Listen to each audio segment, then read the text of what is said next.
Hello, it's me again, Pastor Stephen. In case you're wondering, paano nga ba ako, Pastor, makakasupport with this ministry? Well, first of all, I would like to ask you to pray for us. Your prayer for this ministry can go a long way. But if you want to support this ministry financially, you can send your donations through our website, www.gscmnb.com, and click on that Give button. Well, thank you so much for watching this video again, and we hope that this video has been a blessing to you. And since nandito na rin lang po kayo, why don't you hit that share button and let your friends experience what you have experienced. Marami pa pong video sa channel na ito that you may want to check out. We hope to see you again in our next videos. God bless you. Punuin natin ang langit and let us fight for our family. Sino sa inyo ang ready na to receive in the first Sunday of the year? Amen. Ready to receive the word, ready to be challenged by God, ready to be convicted by our Lord. Buksan po natin ang ating mga Bibles sa Mark chapter 4 verse 35. By the way, sa mga extended family natin online, please send your videos kasi kami na-encourage with your testimonies. So please send them. Katulad nung ginawa ho nila, isend po ninyo yung mga testimonies ninyo so that mai-present natin, mapakita natin dito sa mga kapamilya natin dito sa Kamanaba. Mark chapter 4 verse 35 to 40. Mark 4, 35 to 40. You are familiar with this story already. Sabi ng verse 35, on the same day, when evening had come, Jesus said to them, let us cross over to the other side. Let us cross over to the other side. Mas maganda sigurong preaching to kapag December 31, kung saan 2019 papapuntang 2020, let us cross over to the other side. Now when they had left the multitude, they took him along in the boat as he was. And other little boats were also with him. And a great windstorm arose, and waves beat into the boat, so that it was already filling. So habang sila nasa bangka, biglang lumakas ang hangin, lumaki ang alon, at halos lumubog ang kanilang bangka. Nagtatravel lang naman sila. Pero nakaranas sila ng bagyo. But Jesus was in the stern at the back, asleep. While all the disciples are panicking, habang ang mga disciples, yung isa tumawag ng 911, habang yung mga disciples nagpapanik, hindi alam ang gagawin, sabi ng Bible, hinanap nila si Jesus, and surprisingly, si Jesus tulog. Saan natutulog?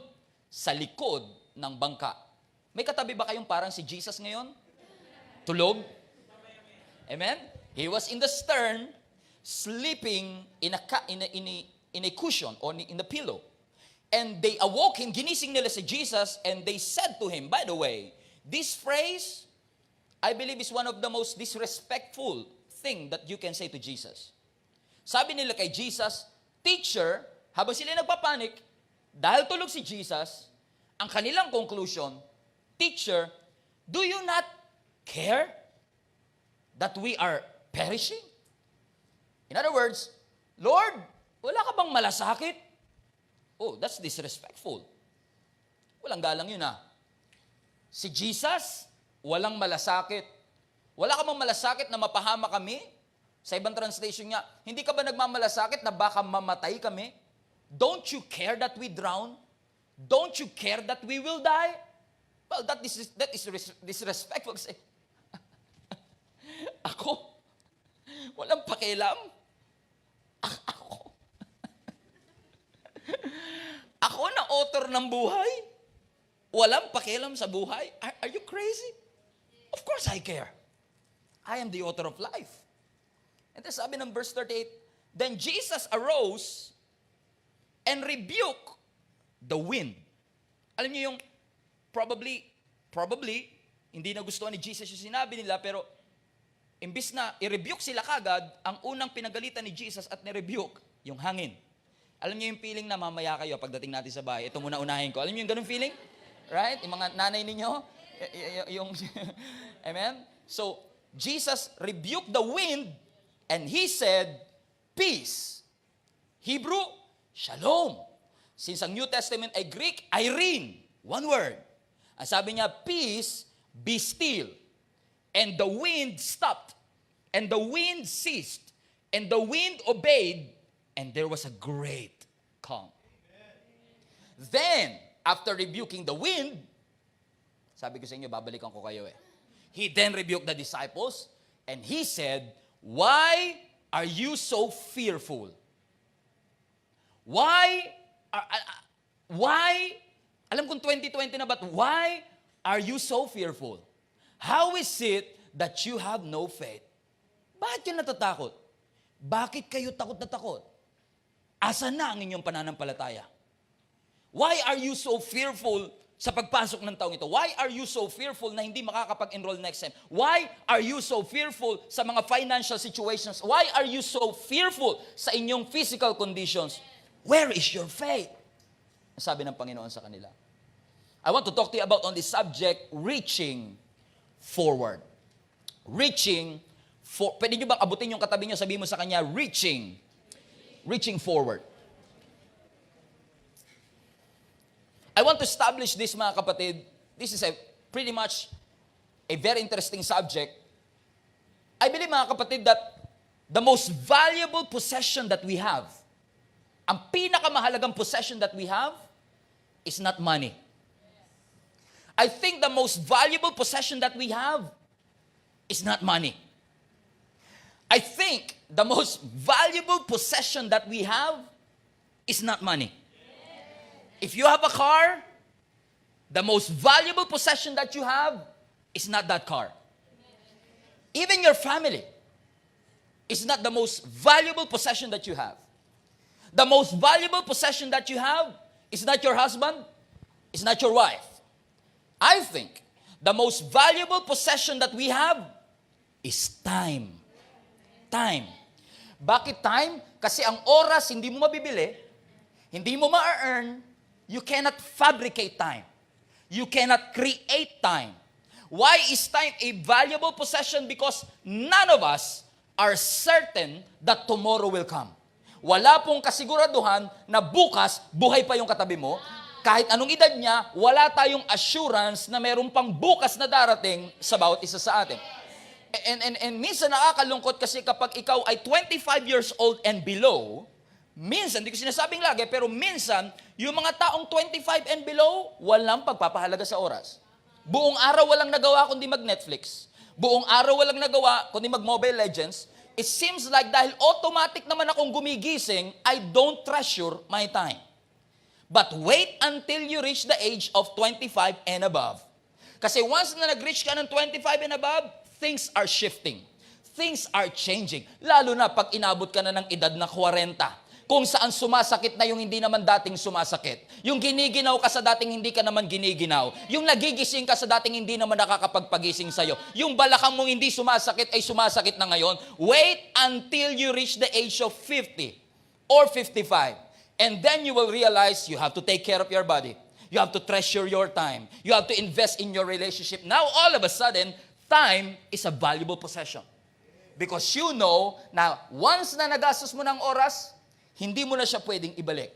Hindi siguro aksidente na sinasabi po ng scripture, yung declaration na this is the day that the Lord has made, I will rejoice and be glad in it. This is the day that, alam niyo mga kapatid, I believe nasa Bible yan, hindi lang para may sigawan tayo pag binanggit ng pastor. Hindi yan nasa Bible para lang makapag-amen tayo once na binanggit ng pastor. I believe, kaya yan nasa Bible is a reminder for all of us na bawat araw ay itinalaga ng ating Panginoon dahil sa dami ng kasalanan ginawa mo kahapon, hindi mo na deserve na magising pa ngayon, but every gising is a blessing. That is a reminder for all of us na every time na tayo ay magigising, na magkakaroon ng panibagong araw at oras, it is a blessing, a favor na ibinigay ng ating Panginoon. And can you imagine, January 5 na ng 2020? Alam nyo, nung same time last year, January 2019, hindi natin na-anticipate yung mga pinagdaanan natin noong 2019. No one anticipated that. Walang naka-anticipate na malulugi ka sa negosyo. Walang naka-anticipate na mawawalan ka ng trabaho. Walang naka-anticipate na strong ng relationship nyo. Nagkahiwalay ka. Nobody anticipated. Nobody anticipated that these things, amen, will happen to us. But guess what? Here we are today. January 2020. We have seen something that we've never seen before. heard something that we've never heard before, experienced something that we've never experienced before, because the things of God, amen, we have experienced the things of God, the things that He has in store for each one of us. That's why I want to declare, bago po pumasok ang 2020, that 2020 is going to be a year of upgrade. God is going to upgrade your finances. God is going to upgrade the status of your physical health. God is going to upgrade and shift some things and most of the things in our life. Intimacy with the Lord. God is going to upgrade your prayer life. God is going to upgrade your approach in worship. God is going to upgrade your understanding in the things of God. God is going to upgrade you this 2020. It's amazing. Nakakapagpalakpak, nakakapagpasigaw. But you know what? Yes, we are looking forward for 2020. May upgrade ang 2020. But I'm not a good pastor kundi ko sasabihin sa inyo that 2020 will bring new storms in our life. Hindi ko pwedeng ilihim sa inyo mga kapatid na yes, 2020 is a year of upgrade. Pero hindi ko pwedeng ilihim na kasabay ng pagpasok ng bagong taon, may bagong jablo. May bagong problema. May bagong disappointments. May bagong pagsubok. May bagong trials. May bagong heartaches. May bagong brokenness. May bagong disappointments. May bagong frustration. We want to reach the higher level. We want God to take us into the new heights. But unfortunately, hindi lahat gusto ng upgrade. Hindi porke dineclare ko ang 2020 is a year of upgrade, yung katabi mo agree at gusto niya mag-upgrade. Kasi minsan pag may sakit yung tao, mas gusto niyang manatili na lang may sakit. Kasi pag may sakit may dalaw, pag may sakit may prutas, ayaw niya nang gumaling, he love to be sick. And some of us doesn't want to increase, doesn't want to upgrade because we are comfortable here. But God wants to take your relationship with Him into the new heights. Amen. Into a new level of intimacy. Do you agree with that, mga kapatid? God wants to bring fresh fire, fresh wind, and God wants to bring you into a new level. It will not be an easy journey. You will experience frustrations, disappointments, kasi kung ikaw nag-upgrade, yung katabi mo hindi. Kung ikaw nag-upgrade, yung family mo hindi. Pag tinugon ng Diyos yung prophecy, say that again. Pag tinugon ng Diyos yung prophecy, gusto mong upgrade, here's your upgrade. Gusto mo ng business class, business class. Gusto mo ng promotion, promotion. Kung ikaw lang na-promote, may maiiwan. Kung ikaw lang nag-upgrade, yung kasama mo hindi, may iwan sila.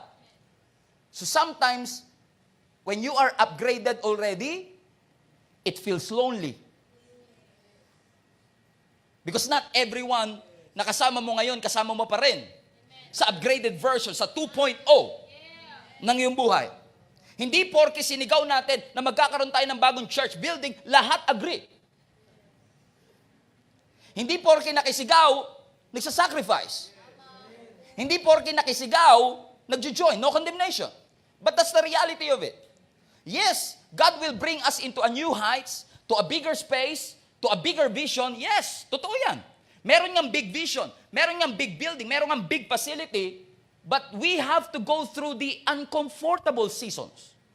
Hindi automatic nakukuha yan. Ang upgrade hindi basta-basta bumabagsak sa langit. You will go through an uncomfortable situation. It will not be easy. It will be uncomfortable. So, if you are joining this family and you have another church, marahil, or maybe you're joining us for the first time and looking for a new church, and if you are looking for a church that will settle for comfort zone, well, you are at the wrong church. Because this church will never settle for comfort zone. We always want to get out of our comfort zone. Why? Kasi ang vision natin laging mas malaki sa resource. Ang pangarap natin laging mas malaki sa building. We are grateful to God for everything that He has entrusted to us, but we are dreaming for more. God designed you for more. I am praying for more. Amen. Hallelujah. God designed you for more. Kaya ngayon binabasa natin sa Mark chapter 4, para mas maintindihan natin ang konteksto, you have to read it all the way to Mark chapter 2. Ibig sabihin, para maintindihan mo yung Mark 4, kailangan nabasa mo at least Mark chapter 2. Kasi sa Mark chapter 2, makikita nyo na si Jesus ay nasa Galilee, and si Jesus at that time, sa Mark chapter 2, was being challenged by the scribes. He was being challenged by the Pharisees. He was being challenged by the Sadducees. It is a challenging time for Jesus Christ. Although the most challenging ay hindi lang yung scribes, hindi lang yung Pharisees. Ang mas challenging, si Jesus at this point is so popular. Popularity is his biggest challenge, one of the biggest challenges of Jesus Christ. Everywhere he goes, may crowd na sumusuporta. Wala pang social media, wala pang Facebook, pero marami ng followers si Jesus Christ. Maraming gustong makiintriga kasi narinig nila nagpapagaling itong Jesus, narinig nila yung bulag pinalakad ng Panginoon, yung pilay nakakita, yung bingi. Sasabi ko sa inyo, hindi na naman kayo nakikinig eh. Nagtaka sila eh. Ang daming miracle na ginawa ni Jesus at naintriga sila, gusto nilang makita yung mga miracles na yun. Kaya nga, everywhere Jesus goes, ang sabi ng Mark, there are multitudes of people that want to see Jesus. All they want is to see Jesus. Gusto nilang makita si Jesus na nagpe-perform. Gusto nila makita si Jesus na nagpapagaling. Nandun sila para makiusyoso. Gusto nilang mapatunayan, totoo nga ba? They are a multitude, pero karamihan sa kanila, walang planong maging follower. Andun lang para manood, andun lang po para makiusyoso, pero walang planong maging follower. May kilala ho ba kayong ganyan, mga kapatid? Yung ini-stalk lang yung Instagram mo, pero hindi nag-follow? Maraming stalker ng mga Christians nowadays. They want to see Jesus perform. They want to see Jesus did this miracle. Some of them, hindi follower, pero they want to receive a miracle. Yung iba may sakit, dinadala nila ang kanilang kamag-anak, at si Jesus was pressed towards. Hindi makakilos kasi everywhere Jesus goes, yung mga disciple nagiging bodyguard ni Jesus kasi lagi siyang pinagigit-gitan. Hinahatak ang kamay ni Jesus. Hinahawakan si Jesus sa pag-aakalang, mahawakan ko lang si Jesus, gagaling na ako. It was a challenge. To the point na sa Mark chapter 3, habang nagpipreach ang ating Panginoong Jesus, ang kanyang ginawa is that people are pressing towards Him. Wala na siyang naging puwang sa seashore. Ang ginawa niya, pumunta na mismo siya sa dagat at ginawang pulpito yung bangka. Remember the story. Actually, if you dig deeper, many scholars believe na kaya si Jesus nag-preach sa bangka para pagkatapos, madali siyang makakatakas. It was an easy escape. It's not that ayaw ni Jesus magpagaling, it's just that it became a problem. That's why, pagdating ng Mark chapter 4, pagkatapos ni Jesus mag-preach, ang sabi niya sa disciples, guys, let's go over to the other side. Wala ako kausap 3 p.m. Hindi ko na kontrata ate Jen, yung mga taga 3 p.m. na magsabi ng amen. Hindi natin na-declare na dapat i-upgrade yung amen sa 2020. Dapat pala na-declare din natin. Sabi ni Jesus, let us go over to the other side. Let's go to the other side. Let's go. Let's go to the other side. Let's go, guys. To the other side. Ibig sabihin, yung destination, klaro.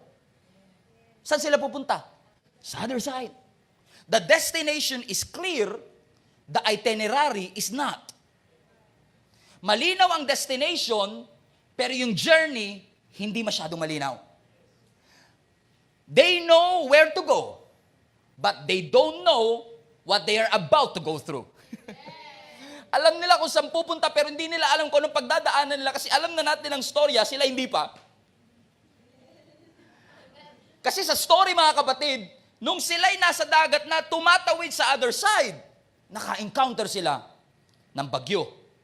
The wind became boisterous, the waves rises, the water rises, lahat sila nagpanik, hindi nila alam ang kanilang gagawin, trinay siguro nilang pagaanin yung bangka, trinay nila ang best nila to save themselves. And maybe, just maybe, there come a point nung sa kanilang pagpapanik, na-realize nila, wala na itong pag-asa. At ano ang gagawin mo pag wala ka ng pag-asa? Sino ang hahanapin mo pag wala ka ng pag-asa? Si Jesus Christ. Sabi nila, teka lang, bakit tayo nagpapanik? Where is Jesus?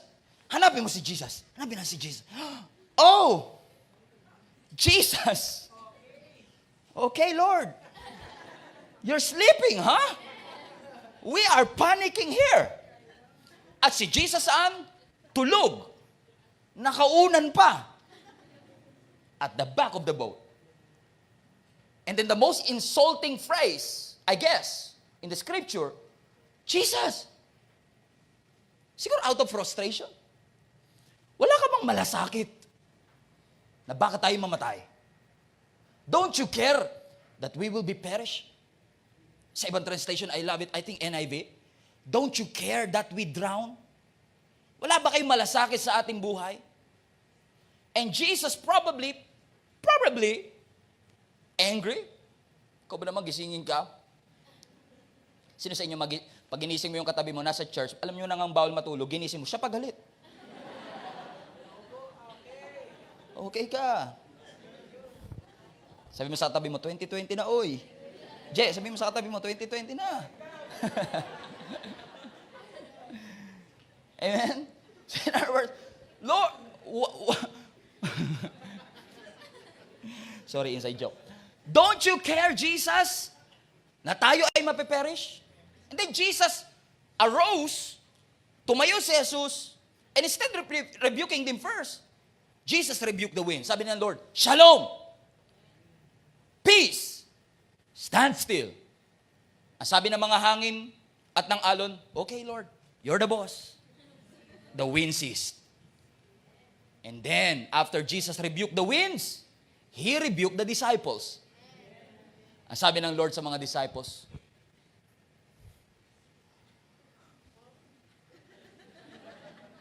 what was that? Why are you afraid? Where is your faith? Tulog ka, Lord eh. So, partida nga eh. Why are you afraid?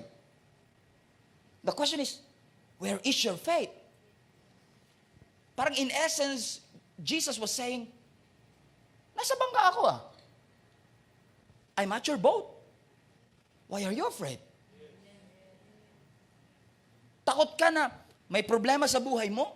Teka, nasa buhay mo rin ako ah. Why are you afraid? Why are you afraid? Because I know, mga kapatid, one thing. Being a pastor of this church, encountered so many problems, I know this thing, that when Jesus was on your boat, you have everything that you need. Wala ka mang life vest, wala ka mang lifeboat, but if you have Jesus on your boat, if you have Jesus on your life, you have nothing to worry about. Because everything that you need is there. So can you trust God? That He is indeed a God of overflow? That God is a God of abundance? That God is a God of prosperity? That our God is not just meeting our expectation, but exceeding our expectation? That God is a God of overflow? That God is a God who is able to do immeasurably above all that we could think or imagine? Can you trust God that when you have God on your boat, miracle is also on your boat? Kasi when you have God, you have miracle. It's nonsense na naniniwala ka sa Diyos pero hindi ka naniniwala sa milagro kasi anywhere God, everywhere, kung nasaan si Lord, para kay Elias talaga to eh. Kung nasa lang ating Panginoon, nandun ang milagro. Hindi pwede sabihin ng mga Kristiyanong naniniwala ako sa Diyos pero hindi ako naniniwala sa milagro. Eh si Lord nga hindi mo nakikita, pinapaniwalaan mo. So kahit hindi mo pa nakikita yung milagro, dapat pinapaniwalaan mo na kagad. God wants to invite you, my friend. 2020 na. 2020 is a year, I believe, of miracle. Alam mo, dinedeclare ko sa sarili ko, this year is going to be my year of breakthrough. You should claim it sa inyo din. Hindi ko ini-impose sa inyo, but you should claim it as well. This is going to be your year of breakthrough. Because God never meant for us to be stagnant in our relationship with Him. He is calling you to move forward. He is causing you to move forward. I know I'm talking to somebody. Kahit dalawa lang, I can preach to you. God is causing you to move forward. Naalala niyo yung mga disciples, mga kapatid? Nung unang tinawag ng Panginoong Yesus, wala silang mahuli buong gabi. They toil all night, but they caught absolutely nothing. Nothing. They can't get anything. Nothing. Wala silang nahuli buong gabi. Pero, they toiled all night, they caught nothing, and then Jesus came. Nakaranas na ba kayo ng mga then Jesus came moments sa buhay ninyo? That you are struggling, then Jesus came. You are sick, then Jesus came. You're problematic, then Jesus came. You are suicidal, then Jesus came. Yung mga then Jesus came moments, wala silang mahuli, and then Jesus came. Sabi ni Jesus, may nahuli na ba kayo? Sir, wala pa nga eh. Tsaka, di ba, karpentero ka, kami mangingisda. Alam namin to. Leave it to us. Sabi ng Lord sa kanila, wala kayong mahuli. Launch into the deep. In other words, you are fishing in shallow waters. Alam mo, God is talking to me. I believe, God is saying to each one of us, kung nasa mababaw ka, maliliit na isda lang mahuli mo dyan. Walang balyena sa pampang, my friend. Hanggang tuhod lang, takot na takot ka pa. Tapos nag-e-expect ka ng balyena. Nakakatawa yung ibang Kristyano sa ibang bansa ito, hindi kayo ito ha. Nag-e-expect ng malaking blessing, ang sacrifice hanggang tuhod lang. Wow! Amen? Bakit? Ang sabi ng Lord, launch into the deep. The bigger fish is in the deep. Actually, may prophecy ang Panginoon sa Gia Kamanaba. Watch this. Ang sabi ng Lord sa atin, the next harvest is in the deep. Ang susunod na harvest, nasa malalim. God wants to invite us, I believe. This is really witness in my heart. God is inviting us to walk with God in a deeper level. Mas malalim. Yung understanding about the things of God must be deeper. Siguro hindi aksidente na sinabi din ni Paul one time sa mga early church. Frustrated si Paul eh. Sabi ni Paul, by now, your faith must be stronger. Ba't ganyan pa rin kayo mag-isip? Dapat yung pananampalataya nyo ngayon, mas malalim na. Yung nakakapagpatampo sa'yo nung 2013, dapat hindi na nakakapagpatampo ng 2020. Yung nakakapagpaiyak sa'yo ng 2013, nakakapagpaiyak pa rin sa'yo. Ano improvement dyan? Asa ng upgrade? Yung dami ng pagmumura mo ng 2013, nadagdagan pa sa... Yung upgrade kasi, pastor, upgrade. Year of upgrade eh. Hindi, sinasabi ni Paul sa kanila, dahil habang tumatagal, dapat yung understanding nyo sa Diyos lumalaki. Yung witness nyo, dapat tumitindi. Hindi yung parang mula 2013, magkasama na kayo ng office mate mo, hanggang ngayon, hindi nyo alam na Kristiyano kayo pareho. Nagkagulatan pa kayo, nagpatugtog kayo ng Christian song. Uy, Christian ka rin pala. Your witness must be evident. Habang tumatagal, mga kapatid. Naalala niyo yung mga disciples nung pinakain ng Lord yung 5,000 men? Gamit ang dalawang ligo sardines saka 5 gardenia. Naalala niyo yun, mga kapatid? Yung 5 loaves and 2 fishes? Pinakain ng Lord yung 15,000 people? 5,000 men? Nandun ba ang mga disciples at that time? Question lang. Sino mga Bible reader dito? Nandun ba sa feeding of 5,000 yung mga disciples? That's an easy question. Yes, they were there. Sila pa nga nag-distribute, right? Alam nila, nakita nila. Pero kung Bible reader kayo, malalaman nyo na pagkatapos ng incident na yon, meron pa uling naging isang incident, halos parehong problema. But this time, kailangan nilang pakainin 4,000 men. Iba sa inyo, alam niyo na kung saan ako papunta eh. Yung isa, 5,000 men, ang tanong nila kay Jesus, paano natin ito papakainin? Kahit 1 taong sweldo natin, hindi ito kayang pakainin. Ano meron kayo dyan? 2 sardinas lang po ito, tsaka 5 gardenia eh. Aka na. Tinaas ni Jesus, na-multiply, dumami, kumain. Then a few months later, here you go again. But this time, 4,000 men. Kung ikaw ang disciple, na nandun sa 5,000, ano sasabihin mo? Easy breezy, Lord.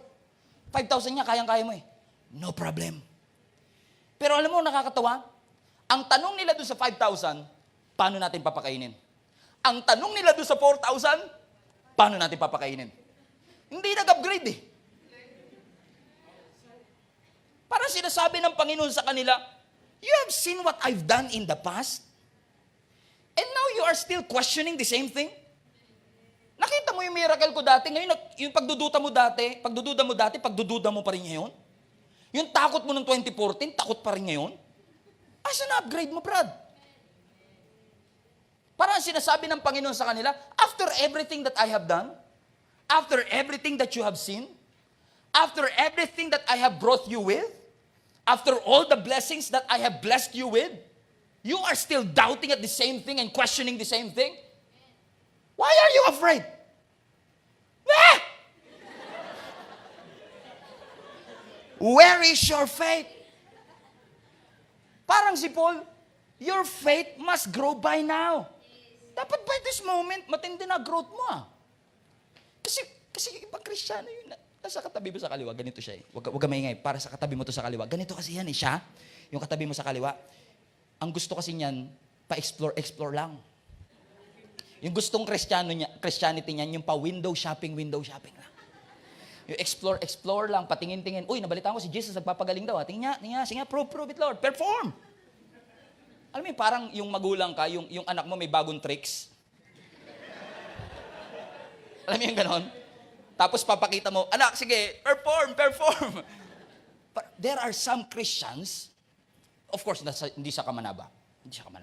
Sa Saudi nangyayari to. Diyan. May mga Christians nowadays, pa-explore lang. Pa-window shopping lang. Alam niyo, naranasan niyo na bang mag-window shopping tas wala kayong pera? Kaya ka nag-window shopping. Lahat ng madadaanan mong damit, pangit pag wala kang pera. Lahat pangit. Lahat hindi kasya. Pangit yan. Di, maganda pa sa Divisoria, mura pa. Ang bitter mo pag wala kang pera, di ba? Pati SM, ano ba naman service? Nagreklamo pa. Nakiki-aircon na lang, nagreklamo pa eh, no? Diba? Parang bitter ka kasi parang, ganyan lang tayo, maraming Christian game, pa-explore lang. Pag hindi favorite yung kanta, ayoko na dyan sa church na yan. Pag hindi masyadong gwapo si pastor, ayoko na sa church na yan. Ang expectation ko, mga pastor, gwapo dapat. Explore lang. I know one time, I preached to you, I think afternoon service ko sinabi yun, I preached to you and sabi ko sa inyo, God wants to transition this church from membership to partnership. I want to add something to that. I believe God wants to transition us as well from exploring to growing. From pa-explore lang to a growing church that you really wanted to grow. Now, I don't say na may mali kapag ang stage ng buhay mo pa-explore lang. It's not wrong na mag-explore. Kung bagong Christian ka pa lang, if you don't know what to do, it's not wrong to explore. We all have been through that stage. Lahat tayo dumaan sa explore. Right? Pero ang goal, ganito. Ang goal, dapat bukas, mas close ka kay Lord compare ngayon. Bawat araw, hindi man perfection, but progress. God is not looking for us to be perfect para mahalin niya. In fact, in our sin, in our helplessness, Christ died already for each one of us. You are not yet perfect. Yung katabi mo hindi perfect. Parang feeling mo mas banal ka sa katabi mo, but still pareho kayong imperfect. Ang hinahanap ng Panginoon, perfection, pero wala tayong perfection. Kaya kailangan natin si Jesus kasi siya ang ating perfection. Even si Paul, kapatid. Si Pablo, na nagsulat ng 66% ng New Testament. Pag ikaw tagapagsulat ka ng 66% ng New Testament, mataas expectation sa'yo, Brad. Dapat banal ka. Pero ano sabi ni Paul sa Philippians 3? Verse 12. Not that I have already obtained it. Gusto nyo, sabi ni Paul, gusto ko kayo maging Christ-like. Pero hindi ko sinasabing Christ-like na ako, ha? Tamo, si Paul na nga nagsabi niyan eh. Si Paul na nagsabi, na kahit siya, hindi niya pa na-obtain yung pagiging Christ-like. This is what your life like. Trying to live your life right. Be Christ-like.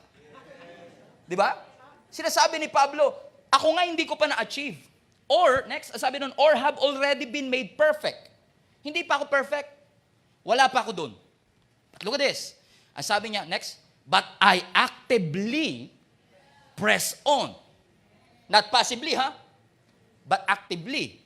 So, he's not perfect, but he is progressing.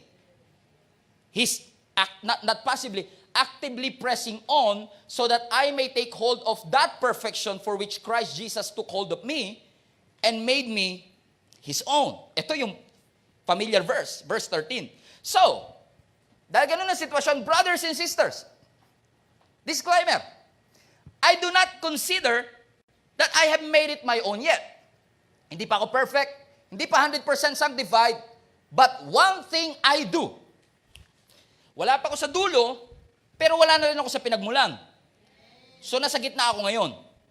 Pero ako'y habang nasa gitna, nag-aantay sa muling pagbabalik ng Panginoon, this is what I do. Forgetting what lies behind and reaching forward to what lies ahead. Whoa! Forgetting what lies behind, kalimutan ng nakaraan, and reach forward. Greek word ng reach forward is to stretch. Hindi yan nakaganon, reach forward. Forward. No, reach forward. Stretch your hand forward. So, hindi ka pa perfect, pero sana yung nakaraan, hindi na nagmumulto sa present. The old has gone, the new has come. So, sino sa inyo naniniwala mga kapatid? I don't say this lightly. Na God wants you to experience something new sa 2020. That your 2020 doesn't have to be a mirror of 2019. Hindi kailangan pareho. Kung miserable ang 2019, hindi kailangan 2020 ganun din. I'm not saying, kasi sa totoo naman, if you've been abused, if something in the past had happened na talaga na abuso or what, you cannot just forget that. Hindi mo basta-basta makakalimutan yan. But you don't have to live by your past. Forget what lies behind and reach forward. Kaya ako lagi ko sinasabi, pag nagtuturo ako mag-drive, may mga tinuturuan ako mag-drive, yan sila GM tinuruan ko before eh. Lagi ko sinasabi sa kanila, ang good driver, hindi lang siya concerned sa sasakyan na nasa unahan niya. Dapat concerned din siya sa mga sasakyang nasa likod niya. Kasi hindi ka nga mababangga sa harap. Babangga ka naman sa likod. Hindi ka nga affected ng present o ng future. Wala ka nga takot sa future. Pero yung past mo, minumulto ka naman. Akala mo you're moving forward, but actually you're moving around.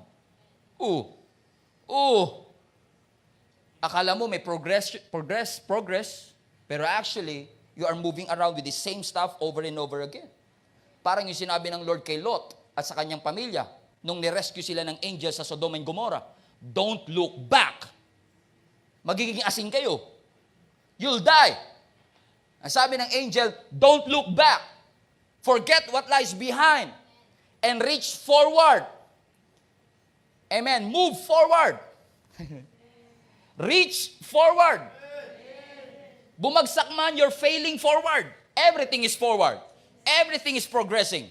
You reach forward, but reaching forward will cost you something. Sino sa inyo gusto ng increase? Progress? Of course we want to. Sino gusto ng upgrade? We want to. Try mo mag-upgrade ng soft drinks, tas hindi mo bayaran. Kahit nga upgrade ng soft drinks, may bayad. Magpalagay ka lang ng keso sa burger, may bayad. Magpadagdag ka nga lang minsan ng sauce, 25. Kasi lahat ng upgrade, may cost. If you want an upgrade, there is a cost of it. You want increase, there is a cost. Hindi po pwedeng gusto mo ng increase sa sweldo, walang increase sa trabaho. Gusto ng increase sa blessing, pero walang increase ng sacrifice. Kung alam niyo lang kung gaano katahimik dito. One time dalawin nyo kami dito, makikita nyo kung gaano katahimik. I know I'm preaching good message pag tahimik na tahimik sila. Do you agree with me? If you want more, it will cost you something. But before I close, let me remind you this. It's not greedy to ask for more. There is a difference between greedy and hungry. Hindi natin hinahangad yung bagay na hindi binibigay ng Diyos. Pag hinahangad mo yung bagay na hindi naman binigay ng Diyos, greedy yun. Kasakiman. To the next level. Grade 6. Grade 12 na ngayon. Ang daming level yan. Una, grade 1 muna, grade 2, grade 3, hanggang grade 12. If you are looking forward to something na hindi naman iyo, at hindi naman pinagkaloob ng Diyos, that's greediness. Pero if you just want what everything that God has in store for you. You're just hungry. Lord, I want all that you want me to receive. This 2020, I want all the blessings that you want me to receive. Yes, God wants to increase us, upgrade us. God wants you to live for more. But when we cross over to the other side, listen, don't leave God behind. Make sure that your God is on your boat. Make sure. Kasi ang thinking natin, pag mas marami, mas masaya. And that's okay. Minsan naman, pagka konti ang kwarto mo, the more room I have, the more happy I become. The more money I have, the more satisfied I will become. Mas maraming sapatos, mas fulfilled. More. I want more. If I have more, I will be satisfied. Kung makagraduate lang ako, sigurado, fulfilled na ako sa buhay ko. Ma-promote lang ako, for sure, fulfilled ako sa buhay ko. Makapag-asawa lang ako. Kahit late. I know I will be satisfied. Pero tanungin mo yung nakagraduate. Kung satisfied ba? Tanungin mo yung kaka-promote lang. Kung satisfied ba? Tanungin mo yung mga married people. Kung satisfied na ba? You still ask for more. Because sometimes success doesn't feel successful. You made it, but you feel empty. You have it, but you still feel lonely. Akala mo pag na-graduate ka, okay na. Akala mo pag na-promote, satisfied na. Akala mo kapag ka nakasal ka, okay na. And then nung graduate ka, sabi mo, siguro, kailangan ko magtrabaho para sumaya ako. Nagtrabaho ka. Hindi ka pa rin satisfied. Siguro pag na-promote ako, mawawala din to. Na-promote ka, wala pa din. Siguro pag nakapagbakasyon ako, siguro bakasyon ng susi dito. See that? There is a never-ending pursuit of happiness. Even si Solomon, the greatest person that ever lived, he has the wealth, he has the power, he has the wisdom, he has the popularity, he has the success, he has everything that any man should ever wanted. Kung pinangarap mo, binuhay ni Solomon. Wala na, sabi ng Bible, wala nang mas tatalino pa kay Solomon. Wala nang mas yayaman pa kay Solomon. Even the richest person at our time is nothing compared to the riches of Solomon back then. Iba pa ang currency before. And take note of this, ha? Si Solomon merong 700 na asawa. Di ko alam kung paano umabot sa 700. Siguro una, isa lang, masaya na ako sa'yo. Ikaw gusto mo rin mag-iasawa? Sige, dalawa na kayo. Ikaw din, total mayaman ako. Sige, dagdag ka na. Grupo po kami, 15. Sige, sama nyo na lahat yan. Asawa ko na kayo lahat. Paano umabot ng 700? Ang kanyang asawa. Maybe, theory ko lang, maybe he thought, the more women I have in my life, the more satisfied I am. Alam mo ba, kung Bible reader kayo, hindi lang 700, may 300 pa siyang kabit. 1,000 women in his life. So tingin mo, pag dalawa asawa mo, mas magiging masaya ka? Matuto ka kay Solomon, 1,000.